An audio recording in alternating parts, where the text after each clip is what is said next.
కవినై కవితనై భార్యనై భర్తనై కవినై కవితనై భార్యనై భర్తనై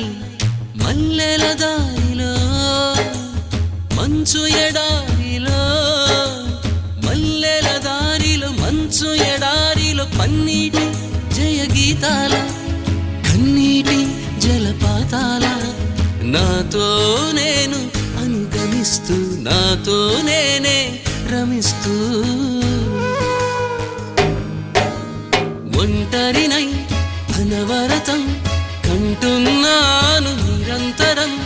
కలల్ని కథల్ని మాటల్ని పాటల్ని రంగుల్ని రంగవల్లుల్ని కావ్య కన్యల్ని ఆడపిల్లల్ని జగమంత కుటుంబం నాది ఏకాకి జీవితం నాది